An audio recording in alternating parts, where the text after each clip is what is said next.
Article 370 के पक्ष में दलील दी गई कि राष्ट्रपति शासन का इस्तेमाल संविधान बदलने के लिए नहीं किया जा सकता है। तो देखिए, हम आपको दोनों ही पक्ष दिखा रहे हैं, पक्ष में और विरोध में क्या क्या दलील दी गई। तो इसके विरोध में सरकार की तरफ से यह कहा गया कि शासन व्यवस्था ठीक से चलाने के लिए राष्ट्रपति शासन लागू किया गया था। आर्टिकल 370 के समर्थन में तर्क दिया गया कि इसे हटाने के लिए चुनी हुई सरकार की सहमति जरूरी थी। तो इसके विरोध में सरकार ने कहा कि राष्ट्रपति शासन की वजह से संसद के पास इसे हटाने की पूरी शक्ति है। आर्टिकल 370 के समर्थकों ने दलील दी है कि संविधान सभा खत्म होने के बाद राष्ट्रपति इसे हटाने का आदेश जारी नहीं कर सकते। तो सरकार की तरफ से कहा गया कि राज्य में विधानसभा और राज्य सरकार अस्तित्व में नहीं थी, ऐसे में इसे हटाने का फैसला पूरी तरह से जायज है।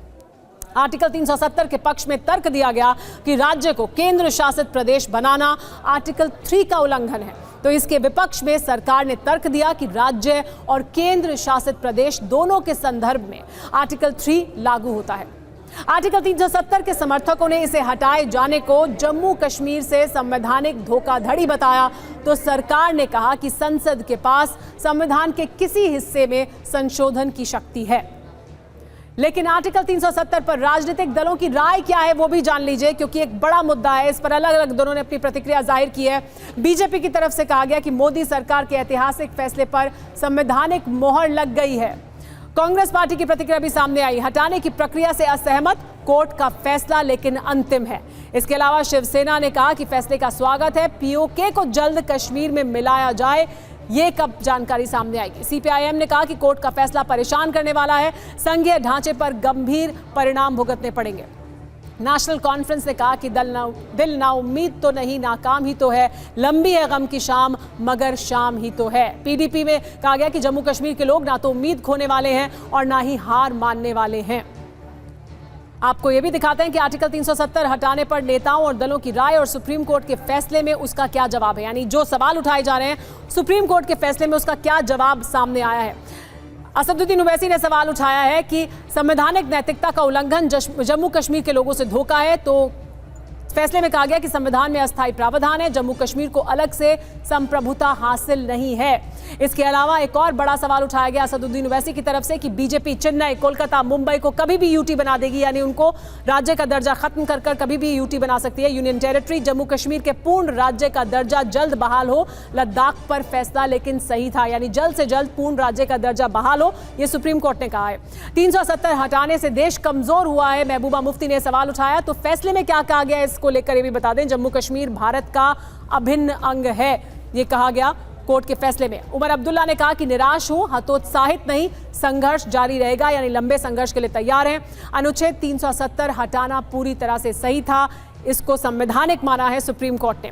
अधीर रंजन चौधरी ने कहा कि जम्मू कश्मीर पूर्ण राज्य कब बनेगा, चुनाव कब होंगे, बड़ा सवाल है। सरकार पूर्ण राज्य का दर्जा जल्द दे, सितंबर 2024 से पहले चुनाव हो, यह सुप्रीम कोर्ट की तरफ से अपने फैसले में कहा गया है।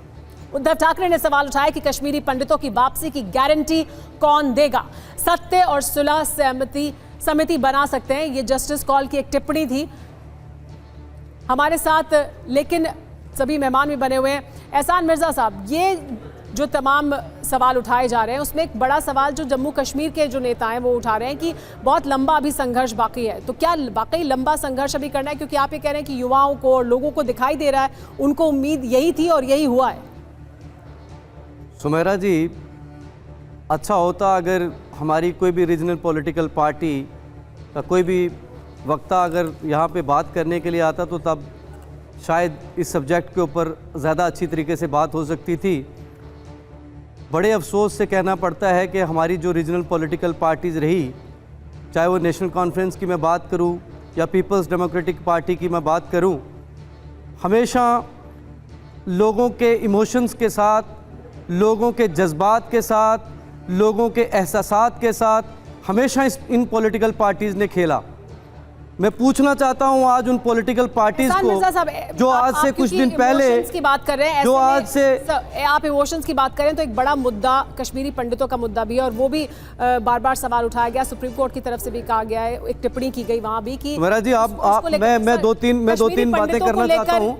मैं 2-3 बातें करना चाहता हूँ। आप प्लीज थोड़ा सा मुझे वक्त दें। मैं ये ज़रूर कहना चाहता हूँ कि आज जो पॉलिटिकल पार्टीज़ पिछले जब 370 हटाया गया तो उस दिन उनका ये कहना था कि हम आखिरी दम तक लड़ाई लड़ेंगे, हम ये करेंगे, हम वो करेंगे, और उसके बाद उन्होंने कहा जो सुप्रीम कोर्ट की तरफ हम सब ने नज़र बनाई हुई है और जो सुप्रीम कोर्ट का फैसला होगा, जो उच्च अदालत का फैसला होगा, वो हमें काबिल कबूल होगा। मैं उनको पूछना चाहता हूँ कि आज सुप्रीम कोर्ट का वर्डिक्ट आया है, कल ही कुछ पॉलिटिकल पार्टीज़ ने वहाँ से स्टेटमेंट देनी शुरू कर दी कि हमारी एक्सपेक्टेशन के अकॉर्डिंगली जो है वो फैसला नहीं आएगा। ये फिर एक इमोशंस क्रिएट करने की बात थी लोगों के बीच के अंदर। आज फिर वो ये कह रहे हैं, ज़रा वो रोड मैप तो बताएं, वो करना क्या चाहते हैं कश्मीर के लोगों के साथ, वो कौन से एक्सपेरिमेंट करना चाहते हैं जो पिछले 70 साल से वो लगातार करते आ रहे हैं। अब तो दुरुस्त हो रहा है ना। 370 में था क्या? आपने पूरे हिंदुस्तान के अंदर हम हर एक कश्मीरी को जो है अभी एक टारगेट बनाया, हर एक हिंदुस्तानी के ऊपर इंप्रेशन देने की कोशिश की। पता नहीं 370 जो है वो हमारे पास कौन सी ऐसी चीज है, पता नहीं कौन सा अलादीन का चिराग है जो जम्मू कश्मीर के लोगों के पास है। एहसान साहब भाषण नहीं। देखिए 370 तो खत्म हो गया ना, कोर्ट ने भी कह दिया कि संवैधानिकता खत्म हो गया। अब जब तक कोई और ना सरकार आ जाए, कुछ और ना बदल दे, तब तक यही है स्थिति। अब मैं आपसे आगे की बात कर रही थी कि कब और क्या रोड मैप होगा, क्या गारंटी होगी, क्या जम्मू कश्मीर के लोग भी उसी तरह से खुली बाहों से स्वागत करेंगे? कश्मीरी पंडितों का क्या होगा? मैं आपको छोटी सी एग्जांपल देना चाहता हूं। छोटा जवाब दीजिएगा। मैं छोटा जवाब दे रहा हूं।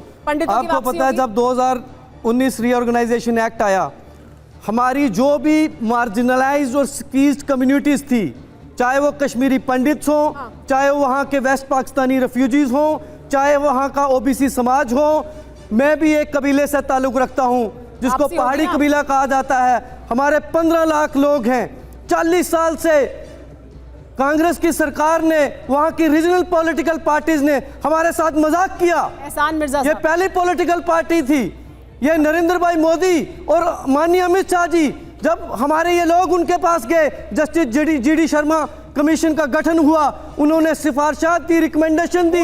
इससे पहले भी हमारी रिकमेंडेशन होती रही। आज आपके सामने 2 बिल पास हो चुके हैं और आने वाले दिनों के अंदर हमें इस गवर्नमेंट पे पूरी तरीके से यकीन है कि ये दोनों बिल और पास होंगे। आप मुझे बताइए, अच्छा, इतनी बड़ी आप इतनी बात कर रहे हैं, 1989 से पहले के लोगों को क्या मिलेगा?